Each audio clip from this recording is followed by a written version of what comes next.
Fuck off!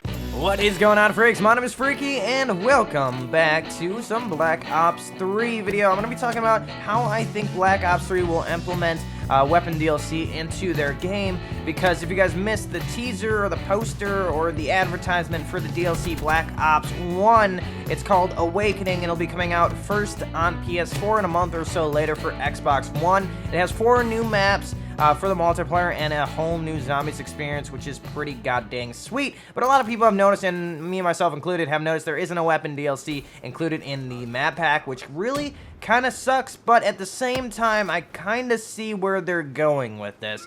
Now, if you guys played Advanced Warfare, and you guys know that most of the weapon DLC in that game, and they did add in a lot of weapons, there's probably like over 14 or 15 weapons they added throughout the life cycle of that game. They didn't just add it through the DLC map packs, they added it through separate, just DLC content throughout the season. It wasn't just through the map pack, they would just add it throughout the continuous of the game's life cycle, and I thought that was awesome. They added in the supply drops, and it kind of, whoever got it, got it of the supply drops, you got it. That's just how it worked. You didn't have to pay for it unless you were paying for supply drops to get it.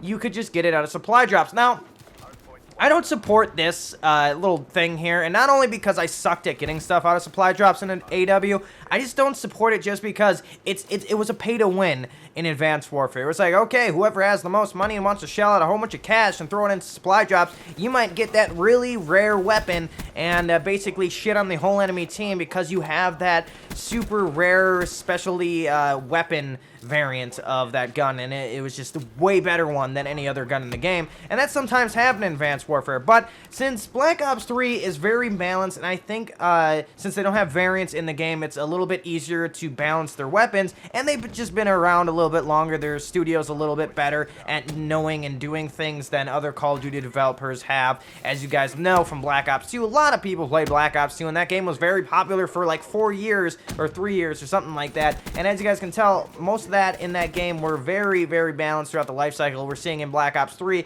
that a lot of the guns are very balanced, and a lot of them are usable compared to other guns like in Advanced Warfare. It's just the BAL and the ASM-1. Now in Black Ops 3, you got pretty much a lot of guns just to mess around with.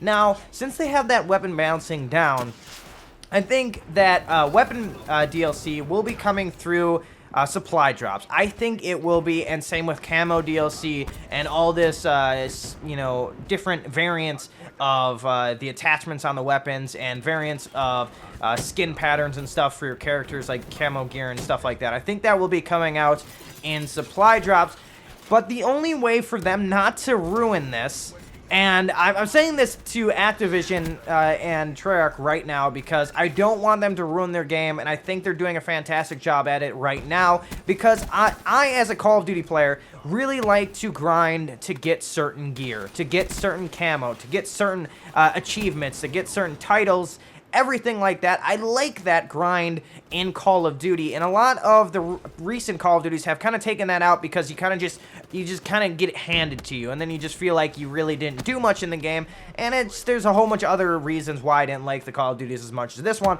but for some reason in this game, it really does reward you for grinding out the game, and that's what us Call of Duty's players like. Now, if they implement the weapon DLC and all this personalization gear and camo and blah, blah, blah into the supply drops, and they keep money out of the situation, like you're not able to buy crypto keys, you're not able to buy supply drops, this will make the weapon DLC a little bit easier. Now, a lot of you guys are probably mad at me. You're like, hey, no, Freak, I want to get the weapon DLC straight out of the map packs, because if I buy it, I should get it.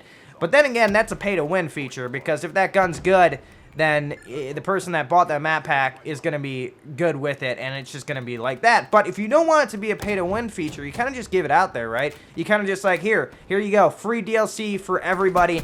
Now go grind your ass off and get it out of the supply drops. Earn those crypto keys and open those supply drops. And if you get it out of there, you're going to be one of those lucky people running around having that weapon, having the benefit to get that weapon because you've been playing the game a lot. You're not opening your wallet and putting it into the game. You're actually just putting your time into the game and playing it a little bit more than the other players. And I like that way more than, hey, let's just open my wallet up and see what I can get out of my supply drops today. It's not really fun because I don't feel like I'm grinding towards anything. I'm just getting mad at myself because I spent like $30 on like 13 supply drops. Fantastic, awesome, sounds like a shit show. I know it's not fun. A lot of people have opened them and didn't really have a lot of luck in it. And what did it get you? Now the supply drops in Advanced Warfare are worth nothing because there is no market there or anything like that. So this is my thoughts and what I think they are going to be doing with weapon DLC, like gear and everything for the characters, camos, all this stuff, I think is going to be through supply drops,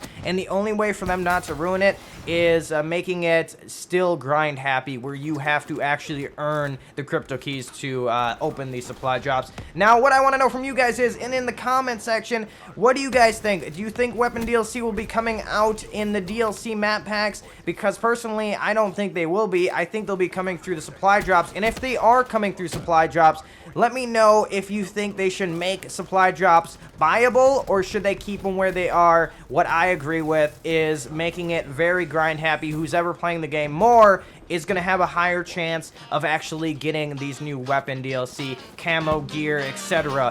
for Black Ops 3. Let me know in the comment section. I'd love to hear your little banter in the comment section. And if you're new around here, hit that subscribe button. I make a lot of Black Ops 3 videos on my channel. And I guess I will catch your pretty faces in the next video.